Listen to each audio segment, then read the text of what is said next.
Assalamualaikum warahmatullahi wabarakatuh. Selamat pagi anak-anak hebat, anak-anak kelas 5 yang semoga selalu diberikan kesehatan oleh Allah.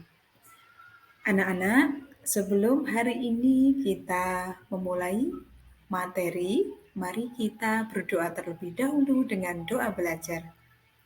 A'udzu billahi minasyaitonir rajim. Bismillahirrahmanirrahim.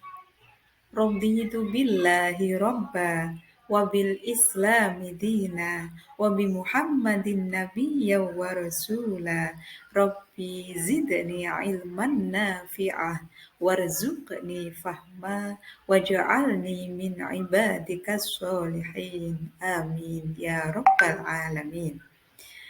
Anak-anak, hari ini kita akan belajar tentang kisah keteladanan Nabi Muhammad Shallallahu Alaihi Wasallam. Namun sebelumnya, Ibu akan membacakan tujuan pembelajaran kita hari ini.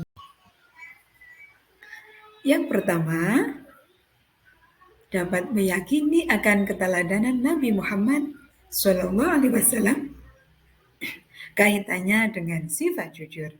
Yang kedua, menunjukkan sikap jujur dalam kehidupan sehari-hari. Yang ketiga, menyebutkan arti Al-Amin. Anak-anak, tentu kalian banyak yang sudah hafal mengenai kisah Nabi Muhammad. Nabi Muhammad SAW sebagai Nabi yang terakhir. Maka yang disebut Khatamul Anbiya wal Mursalin, penutup para nabi dan rasul.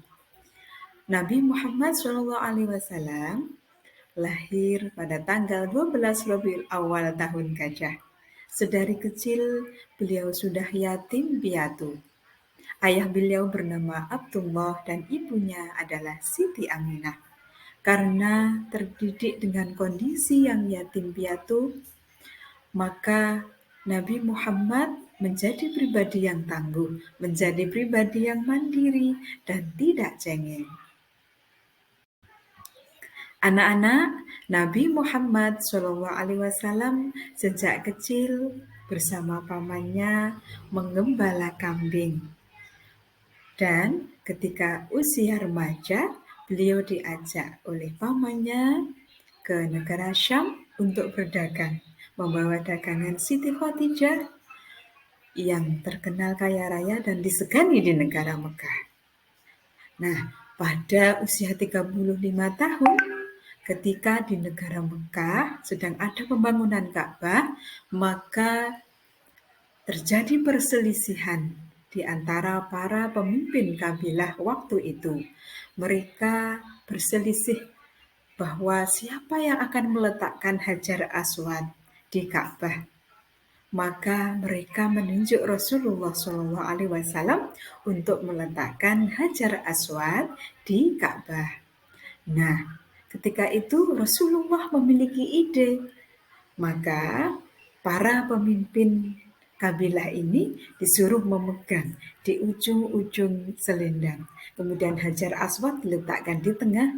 Ketika sudah dekat dengan Ka'bah, maka Rasulullah meletakkan Hajar Aswad ini.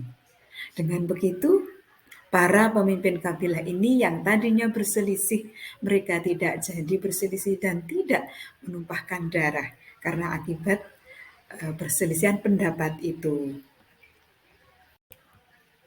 Nah, anak-anak, karena peristiwa itu maka Nabi Muhammad SAW diberi gelar Al-Amin, yang artinya pribadi yang jujur dan amanah. Anak-anak diharapkan bisa meneladani sikap jujur Rasulullah SAW dalam kehidupan sehari-hari. Contohnya, yang pertama, tidak pernah berkata bohong. Yang kedua, ketika disuruh ibu untuk membelikan sesuatu, misalnya, maka ketika ada uang kembalian, maka harus dikembalikan. Yang ketiga, mengembalikan barang temuan kepada pemiliknya. Misalnya ketika di kelas kalian menemukan sesuatu, entah uang atau barang milik teman, maka sebaiknya itu dikembalikan. Yang keempat, amanah ketika dititipi barang oleh teman. Dan masih banyak lagi yang lain. Nah, anak-anak, untuk tugas hari ini, tolong kalian mencari 3 gambar, yang mana gambar itu menunjukkan sikap jujur. Nanti diberikan komentar di bawahnya, kemudian eh, disimpan di kertas kerja, kemudian nanti difoto untuk dikirim ke kelas.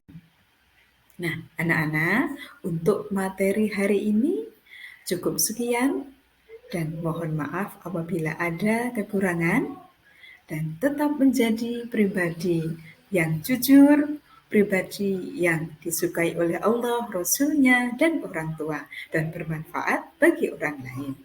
Dan saya akhiri. Wassalamualaikum warahmatullahi wabarakatuh.